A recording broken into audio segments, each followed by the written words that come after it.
Karena memang sebenarnya di hubungan antar lembaga itu yang dilaksanakan itu adalah bagaimana mengadvokasi mitra-mitra ya. Kalau bicara hubungan antar lembaga itu sebenarnya mitra.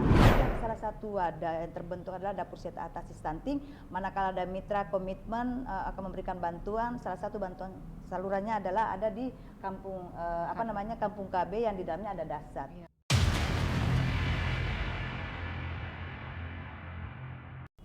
Assalamualaikum warahmatullahi wabarakatuh. Saya Widya dari Studio Media Center Perwakilan BKKBN Provinsi Sulawesi Selatan. Saya temani Ki Lembur, kita temani Kak Lembur.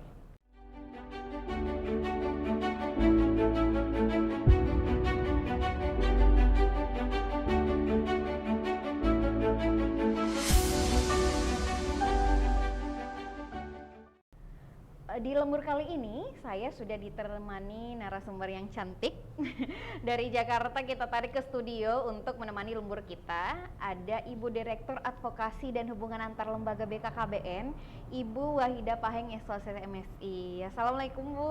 Waalaikumsalam warahmatullahi wabarakatuh. Mbak Widya yang cantik juga. Aduh. Baik, apa kabar?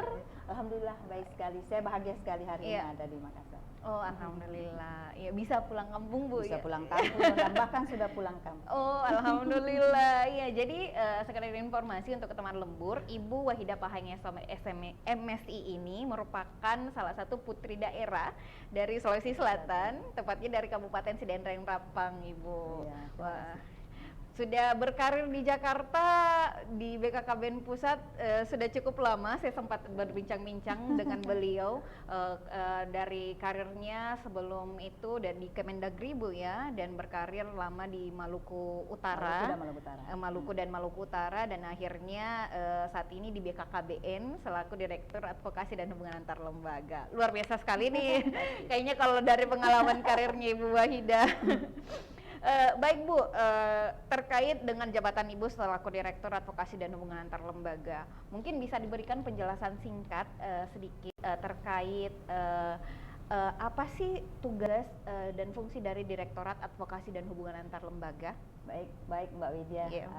Saya mungkin pertanyaan paling bagus. Saya suka sebenarnya karena memang ini adalah direktorat masih baru ya kalau dari sisi nomenklatur advokasi dan hubungan antar lembaga. Tetapi sebenarnya direktorat itu juga sudah lama. Karena sebelumnya itu namanya adalah Direktorat Hubungan Antar Lembaga, Bina Hubungan Antar Lembaga. Akan tetapi dari strukturisasi kelembagaan tahun 2020 itu advokasi itu yang tadinya ada di KIY bersama-sama, jadi sekarang itu Direktorat Komunikasi, Informasi dan Edukasi yang tadinya Direktorat Advokasi dan KIY. Karena memang sebenarnya di hubungan antar lembaga itu yang dilaksanakan itu adalah bagaimana mengadvokasi mitra-mitra ya. Kalau bicara hubungan antar lembaga itu sebenarnya mitra. Mitra itu baik mitra pemerintah, non pemerintah, baik itu dari pusat sampai ke daerah. Bahkan sebenarnya juga ada kaitannya dengan kemitraan luar negeri. Walaupun di BKKBN itu juga ada salah satu komponen yang membidangi terkait dengan hubungan luar negeri. Tetapi bicara mitra, kami berkolaborasi tentang itu sebenarnya bahwa mungkin semua ya kan ini kan saya tahu tidak hanya customernya ya, saya pakai kata customer, tidak hanya masyarakat di luar sana, tetapi tentu yang customer pertama dalam hal ini untuk memahami tadi tupoksi daripada Direktorat Advokasi Hubungan Antar Lembaga ini adalah teman-teman di BKKBN itu sendiri. Karena kenapa? Ini karena kadang-kadang bertanya nih, itu sering saya apa kaitannya dengan apa bedanya Direktorat Advokasi di Hubungan Antar Lembaga dengan KIY? Karena memang sejarahnya sebelumnya itu advokasi itu ada di situ, tapi karena tadi restrukturisasi tahun 2020 itu advokasi itu dibawa ke Hubungan Antar Lembaga sehingga menjadi Direktorat Advokasi dan Hubungan Antar Lembaga. Nah, tadi ditanya tupoksinya seperti apa? Sama sih sebenarnya sebelumnya bahwa kami itu bagaimana memfasilitasi bagaimana menjadi direktorat terdepan untuk bicara terkait dengan mitra-mitra, baik itu mitra pemerintah maupun non pemerintah. Non pemerintah itu banyak, ada swasta, masyarakat, perguruan tinggi dan sebagainya.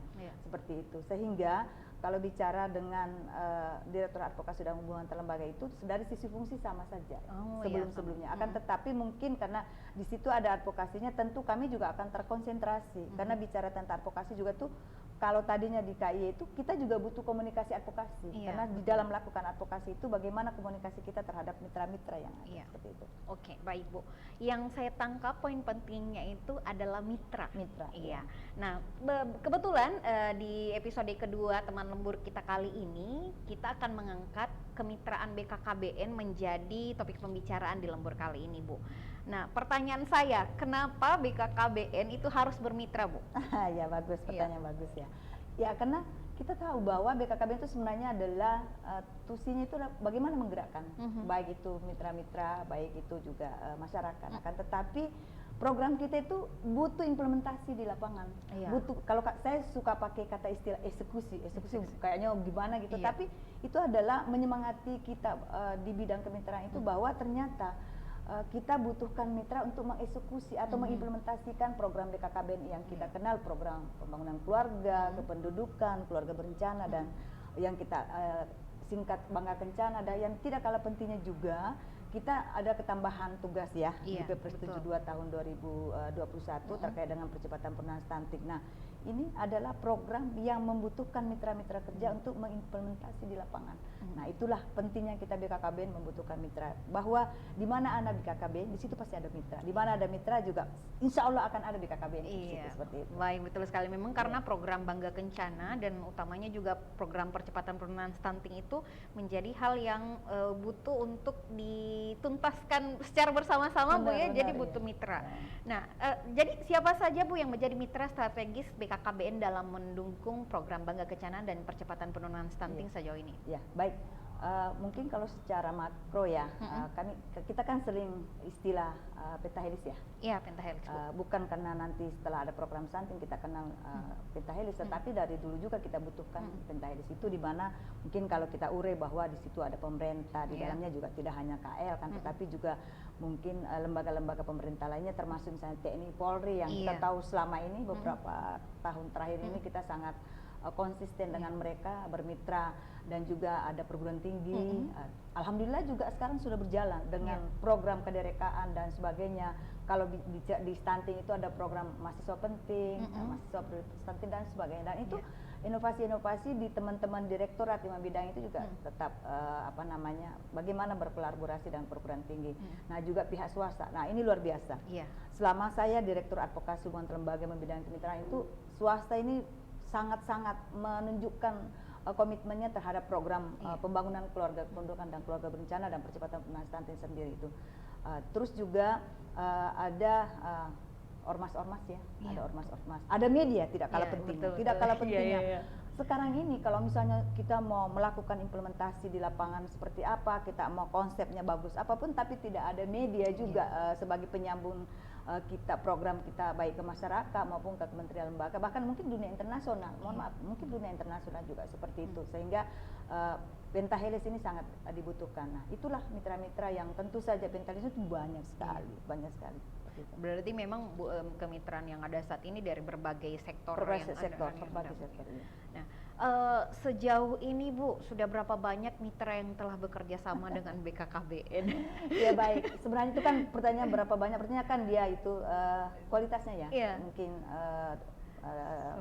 kuantitasnya juga kan, tetapi tidak hanya itu, kita juga bicara tentang kualitas kemitraannya, seberapa banyak. Saya bisa jawab seberapa banyak. Sebenarnya kalau bicara tentang, kan kita kan dalam bermitra itu perlu secara legal aspek ada kesepahaman bersama, atau kita kenal selama ini ya MOU atau PKS, dan dari sisi data ya, kalau di BKKBN Pusat itu terutama di kami itu mungkin sekitar hampir 300-an. 300-an. Tetapi sebenarnya kalau kita bicara mitra itu tidak cukup. Ya, tidak cukup dengan besarnya luasnya negara Indonesia dan begitu banyaknya yang perlu kita intervensi bersama mitra. Nah, pada tahun 2020 awal 2021 sebenarnya itu Kepala BKKBN menginovasi salah satu program kemitraan untuk menyambut Perpres 72 karena saat itu belum keluar inovasi, tapi kan sudah diwacanakan bahwa stunting akan ke BKKBN, sehingga Pak Hasto itu satu inovasi yang kebetulan juga diberi tanggung jawab saya sebagai ketua kemitraan itu, namanya 1000 mitra 1000 HPK. 1000 mitra, kamu bayangkan apa iya bisa 1000 mitra?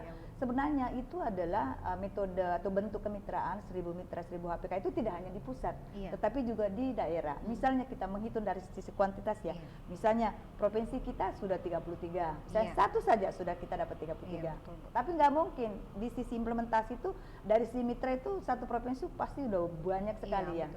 Terus mungkin juga di kabupaten kota 514 kabupaten kota itu satu saja itu kita sudah dapat, atau dua lah sudah 1000. Jadi itu hanya nama sebenarnya 1000 mitra 1000 HPK itu sebagai bentuk penyemangat. Kan nggak enak 1000 mitra 1.000.000 HPK atau 1 juta mitra 1000 HPK, tapi karena ini supaya estetikanya juga ya, dari sisi estetika ya seperti itu.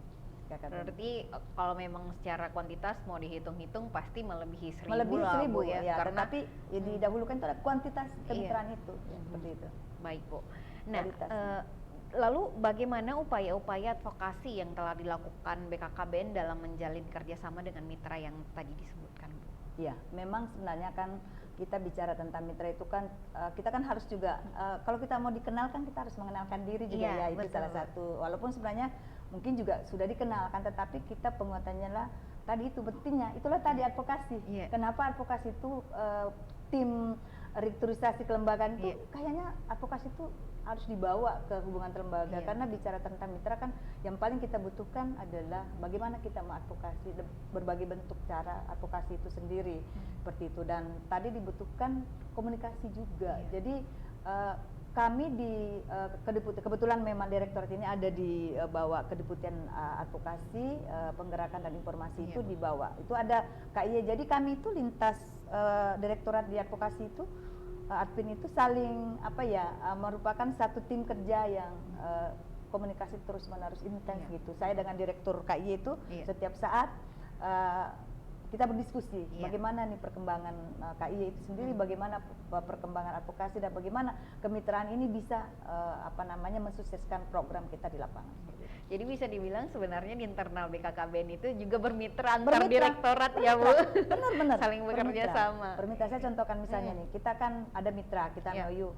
Yang paling pertama kita tentukan manakala kita membahas sudah sepakat ada MOU, siapa nih pengampunya? Kan nanti kan tidak mungkin ke direktorat kami semua. Betul.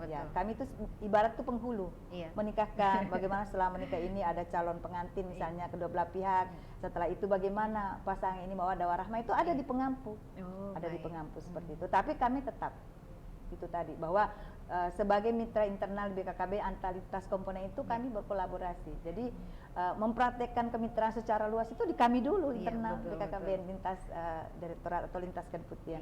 Lalu kemudian diterapkan keluar instansi Bu ya. Iya. Baik, tapi Bu kadang kan di dalam advokasi itu tidak semua mitra itu welcome atau tidak semua mitra itu membuka menyambut kita dengan tangan terbuka dengan segala program yang kita bawa. Nah, adakah tantangan-tantangan yang dihadapi dalam advokasi mitra di kasus-kasus seperti itu, Bu? Iya, benar. Ya pastilah. Ya, apapun itu bukan hanya bermitra. Apapun itu ada tantangan, ada potensi seperti itu. Memang ada tantangannya, tetapi itu tadi bahwa tantangan-tantangan itu kan mesti kita hadapi, kita lalui, tetapi kan kita punya bagaimana strategi-strategi kita itu tadi bahwa selain melakukan advokasi kita juga melakukan KIY ya. KIY itu komunikasi, informasi dan edukasi, dan tergantung kami melihat kondisinya. Mitra ini sebenarnya perlu advokasi khusus kah? Perlu komunikasi, informasi, edukasi khusus kah? Seperti itu. Dan yang paling penting bahwa memang setiap kali kita berhadapan dengan mitra itu kita jangan lupa ya teman-teman terutama di lapangan bahwa siapapun itu bentuk mitra kita, kan mitra individu itu juga mitra loh, jangan salah. Apalagi kalau misalnya institusi, kita tuh memperkenalkan diri, kita itu melakukan advokasi, melakukan KIY, melakukan sosialisasi terutama. Kami memberikan program, misalnya program Bangka Kencana, apa sih dimaksud dengan program Bangka Kencana? Kan orang kan hanya mendengarkan, tapi begitu tahu bahwa oh ternyata program Bangka Kencana, disitulah program BKKBN bagaimana melakukan pembangunan keluarga, bagaimana di dalam pembangunan keluarga itu ada 4 aspek yang perlu disentuh, misalnya bagaimana bina keluarga balita dan anak, bagaimana bina keluarga remaja, bagaimana bina keluarga lansia, dan yang tidak kalah pentingnya adalah bagaimana ekonomi keluarga. Itu kita mensosialisasikan. Apa itu terkait dengan pengendalian penduduk, kita jelaskan. Selain misalnya dalam ternyata setiap pembangunan itu kita harus memperhatikan aspek kependudukannya. Ada di setiap lini pemerintahan atau lini kebijakan itu harus bagaimana grand design kependudukannya untuk menjadi pijakan seperti itu. Nah, kan orang selama ini misalnya KB kan tadi itu program keluarga berencana, orang kan tahu BKKBN itu hanya alat kontrasepsi. Iya, betul. Kadang dulu saya waktu itu juga sebelum masuk BKKBN, oh iya ya BKKBN itu alat kontrasepsi. Karena itu hanya alat. Kita harus menjelaskan bahwa KB itu tidak hanya alat kontrasepsi. Betul. Bagaimana juga kita bisa terkait dengan kesehatan reproduksi, bagaimana mengenalkan juga mungkin anak-anak atau mungkin generasi kita terkait dengan kesehatan reproduksi mereka, pentingnya seperti itu ya. Itulah caranya kita dengan mitra individu, mitra organisasi, bahkan lintas negara bahkan seperti itu kita lakukan. Berarti boleh dibilang pepatah tak kenal maka kata sayang ini iya, memang harus diterapkan ke mitra-mitra Bu ya, biar mereka lebih paham. Benar, artinya kan memang kalau misalnya itu kita berhadapan dengan mitra atau mungkin ada teorinya atau bahkan tidak teorinya, memang ada trik-trik tersendiri, misalnya ya ada sapa, salam ya. Iya, betul. Nah, tadi Ibu Wahidah sempat mention berupaya bermitra dengan pihak Pentahelix, Bu. Nah, di Pentahelix sendiri itu bagaimana sih harapan BKKBN terhadap kemitraan dengan berbagai sektor yang sudah tadi disebutkan Bu Wahidah itu? Ya benar, bahwa kita kan punya harapan. Nah, pasti juga mitra itu punya harapan. Bermitra itu kan punya harapan, sama-sama punya harapan. Bagaimana harapan itu tercapai? Tentu misalnya kami misalnya Pentahelix di bidang media misalnya, ya media itu bagaimana tupoksinya juga melakukan itu dan dengan program kita. Nah, mereka mau mempromosikan, taruhlah katakan seperti itu, menginformasikan program kita, kan kita harus saling memahami. Kita harus saling memahami, mereka memahami program kita. Tentu kan bagaimana caranya mereka memahami program kita memberitahukan bahwa program kita itu seperti ini. Nah, sebaliknya juga mereka itu menginformasikan dengan cara seperti apa itu. Nah, sama juga dengan misalnya perguruan tinggi. Perguruan tinggi punya program yang bagus untuk dikolaborasikan dengan kita, misalnya kederekaan, di mana kederekaan itu salah satu hal yang diangkat juga misalnya terkait dengan stunting. Nah, itu juga yang perlu dijelaskan ke mitra. Sama juga dengan swasta ya. Swasta juga kan tidak hanya mereka kita harapkan untuk membantu saja, tetapi bagaimana sistem kemitraan itu saling menguntungkan dalam konteks untuk ke masyarakat ya. Misalnya misalnya dunia usaha begitu, misalnya mereka itu punya produk ya, katakan seperti itu. Produk itu bahwa bagaimana dalam hal mereka membantu kita terkait dengan program, tetapi juga mereka juga mengenalkan produk yang tentu saja produk itu tidak menyalahi apa yang dalam program BKKBN seperti itu. Jadi memang ada pakem-pakemnya yang perlu kita perhatikan seperti itu. Jadi memang tidak semua mitra juga, jangan salah, tidak semua mitra yang datang itu bisa dilanjutkan dengan kita bermitra.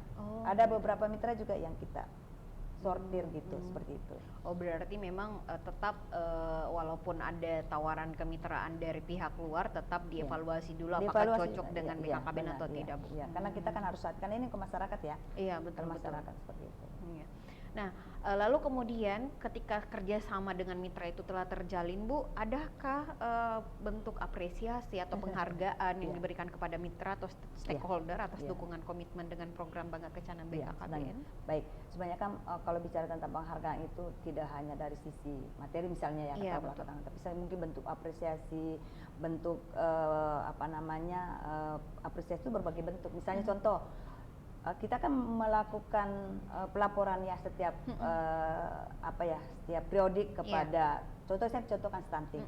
Kita akan melakukan pelaporan setiap prodik itu kan di situ salah satu yang materinya adalah siapa saja sih mitra mungkin yang berkontribusi terhadap percepatan penurunan stunting, di mana Perpres 72 juga menyatakan bahwa Pentahelix itu wajib ya kan. Nah, tentu kan dengan mereka misalnya ternyata perusahaan A atau mitra A ini banyak membantu program stunting, tentu kan juga dari sisi mungkin dari sisi nama, dari sisi nilai di pemerintah itu sendiri dan masyarakat juga mereka kan punya nilai tambah ya. Selain punya nilai tambah tentunya kan mereka dikenal, itu juga tidak gampang, jangan salah. Kalau itu kan mirip medianya itu kita cuma menjadi medianya mereka untuk mereka itu seperti itu. Menginformasikan tentang selain itu juga memang ada bentuk apresiasi yang mungkin semacam ada penghargaan berupa bentuk misalnya piagam, ada trofi, ada mungkin bentuk-bentuk penghargaan yang lain yang tentu tidak hanya oleh kepala BKKBN. Di dalam struktur misalnya stunting itu tidak hanya BKKBN, ada misalnya penghargaan dari Pak Wapres, bahkan penghargaan dari Presiden, penghargaan dari Menko PMK dan sebagainya, itu selalu kita berikan bentuk apresiasi, karena bentuk apresiasi terutama pemerintah daerah, mungkin juga pihak-pihak lain itu dibutuhkan juga untuk asistensinya mereka gitu. Berarti memang perlu ya apresiasi itu diberikan kepada mitra-mitra yang telah bekerja sama dengan BKKBN. Nah Bu, ada informasi tambahan Bu terkait kemitraan BKKBN mungkin baik, terima kasih. untuk buat teman-teman lembur kita kali ini. Baik sekali, karena memang di dalam kemitraan itu tadi sudah saya sebutkan ada namanya 1000 mitra 1000 HPK. Kenapa dibentuk nama kemitraan itu? Saya sedikit kronologisnya ya. Begitu Perpres 72 ini diberikan kepada BKKBN, tentu kan kita harus berlari cepat karena kita tidak hanya diberikan target angka ya, angka tetap ada 14%, tetapi waktu 2024 itu kan hanya beberapa tahun saja, di mana kan penurunan angka stunting dari tadinya di BKKBN 2,7 sekian itu kan menjadi 14%, itu kan bukan sesuatu yang gampang, sehingga beberapa inovasi-inovasi yang perlu kita ciptakan untuk mitra. Contoh misalnya kita kan sering dengar DASSAT ya, dapur sehat atasi stunting. Kenapa dapur sehat atasi stunting? Karena kala itu kami itu dengan semangatnya sudah bermitra. Ada beberapa mitra, bentuk intervensi kita ke masyarakat seperti apa? Waduh, kita bingung sendiri jujur. Akhirnya kita kayaknya perlu wadah. Nah, itulah salah satu wadah yang terbentuk adalah dapur sehat atasi stunting. Manakala ada mitra komitmen akan memberikan bantuan, salah satu bantuan salurannya adalah ada di kampung Kampung KB yang di dalamnya ada DASSAT. Nah, kenapa seperti itu? Ada wadahnya. Ada wadah untuk bentuk bantuan itu karena memang prinsip kemitraan BKKBN itu adalah pentahelis. Artinya apabila mitra itu memberikan bantuan tidak kembali ke BKKBN, tapi bagaimana langsung ke masyarakat. Itu namanya B2B. Ya, B2B maksudnya, maaf, B2B sebenarnya. Jadi tidak ada yang langsung ke BKKBN tapi langsung ke masyarakat. Itu seperti itu. Nah, selain tadi dapur sehat atasi stunting juga ada kan LC-Mil ya. Bentuk itu sebenarnya bentuk kemitraan LC-Mil itu. Karena kenapa? Karena tadinya intervensi percepatan penurunan stunting 1000 hari pertama kehidupan itu setelah ke BKKBN perlu dipikirkan bahwa kita tidak hanya harus mengintervensi 1000 hari pertama kehidupan, akan tetapi juga bagaimana mencegah. Betul. Bagaimana mencegah, sehingga kan ada pranika ya. Nah, pranika itu apa yang dibutuhkan? Yaitu bagaimana mengintervensi calon-calon pengantin tadi. Nah, untuk mengintervensi dengan masyarakat yang luas ini kan tentu butuh semacam wadah ya. Nah, itulah kenapa lahir LC-Mil itu, sistem elektronik siap nikah, siap hamil ya. Itu ya bentuk-bentuknya kemitraan itu. Terus yang ketiga tidak kalah pentingnya itu BAAS. Ya mungkin sudah tahu ya, Bapak Asuh Anak Stunting. Perlu juga saya jelaskan karena mungkin teman-teman ini nanti di lapangan menemui beberapa beragam ya. Misalnya kok ada Bapak Asuh Anak Stunting atau BAAS, ada juga Bunda Asuh Anak Stunting. Bahkan sekarang ini ada Kakak Asuh Anak Stunting. Nah, memang dari sisi nama Bapak Asuh itu tadinya itu adalah program ide awal dari Bapak Kepala BKKBN bahwa kita itu butuh wadah kemitraan yang bagaimana langsung berbentuk istilahnya itu yang langsung ke mulut keluarga berisiko stunting maupun anak stunting itu sendiri, sehingga itulah BAAS ya. Dengan BAAS itu kan sebenarnya gerakan gotong royong ya, gerakan gotong royong yang sangat diharapkan. Nah, saya kembali dulu supaya tadi teman-teman mungkin terutama di lapangan nanti paham kenapa BAAS itu berbagai macam namanya. BAAS itu sebenarnya adalah kenapa BAAS, Bapak Asuh Anak Stunting. Saya dulu pada saat pembentukan itu saya orang pertama sedikit lancam memberikan masukan kepada Bapak Kepala BKKB, Pak izin mungkin jangan hanya Bapak, mungkin bisa Bunda atau apa, tapi Bapak menyampaikan bahwa, dan itu sangat logis, sangat ideal konsep itu, bahwa kalau selama ini kita bicara tentang program ibu, kita bicara tentang program anak, kan ibu-ibu terus gitu ya. Betul. Ayo dong Bapak itu diberikan garis terdepan untuk BAAS ini. Jadi karena dan juga sebenarnya dalam pembangunan keluarga itu terdepan itu sebenarnya Bapak. Itu alasannya ya, supaya teman-teman tahu. Nah, berkembang kenapa ada Bunda Anak Stunting? Saya dengan kemitraan saya menjelaskan, perkenalkan tadi yang saya sampaikan program BAAS itu, saya diprotes ibu-ibu. Kok cuma kenapa sih kita tidak diberikan tahu kita, katanya orang gitu. Kenapa kita juga mau tonjok gitu dong, beramal gitu. Nah, ya udah. Nah, sudah kita bersepakat lagi di tim kemitraan. Ya udahlah, Bapak BAAS itu Bapak Bunda lah ya. Nah, berjalan seiring waktu kita diprotes anak-anak muda, remaja. kok kita nggak dilibatkan kakak, Iya, ya artinya ada kakak. Jadi nama itu nama, ya Iya. nama itu tidak apa-apa sebagai bahasa angkat, tapi spiritnya, semangatnya Iya, bahwa bahas itu adalah bentuk wadahnya kita untuk bagaimana secara gotong royong memberikan bantuan kepada baik itu keluarga berisiko stunting maupun anak stunting itu sendiri. Karena memang kalaupun tadi saya sampaikan dan juga sudah diterjemahkan, ternyata kita tuh udah banyak banget mitra, tetapi kalau itu tidak terimplementasi langsung ke mulut ini, gimana bisa turun? Apalagi kan kita sebenarnya harus melakukan apa namanya akselerasi ya, percepatan penggunaan stunting itu sendiri, sehingga segala bentuk inovasi yang tentu saja tidak lepas atau tidak bertentangan dengan koridor undang-undang ataupun juga di dalam, apalagi ini adalah semangatnya gotong royong, apa salahnya seperti itu. Itu adalah tambahan-tambahan kemitraan selama ini. Dan mungkin juga sebagai tambahan kami itu kan tadi yang saya sampaikan kan pusat, masih berbentuk pusat. Tapi sebenarnya apa yang dilakukan di pusat itu sangat diharapkan juga dilakukan di daerah, dan alhamdulillah teman-teman tentu khusus di Sulawesi Selatan dan teman-teman di seluruh provinsi juga kami berterima kasih juga karena mereka sudah menindaklanjuti.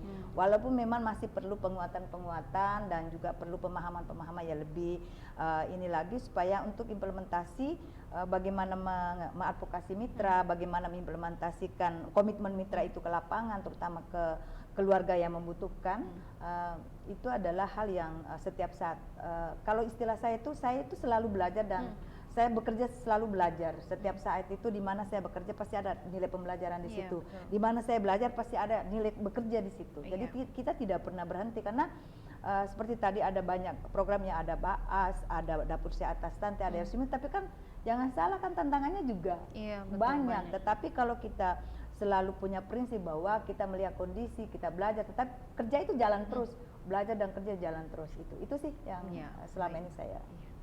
Baik Bu, terima kasih Bu. Kayaknya informasi terakhir ini bisa jadi pengantar untuk ide-ide dari episode teman lembur lainnya, karena ada banyak hal yang tadi disebutkan oleh Ibu Wahida, ada BAAS, ada Dahsyat, ada aplikasi Elsimil yang sepertinya kalau dibahas dalam satu episode teman lembur itu tidak cukup Bu. Berarti nanti akan dibuatkan tim advokasi dari provinsi, nanti sepertinya akan membuat episode-episode yang membahas tentang hal-hal tersebut.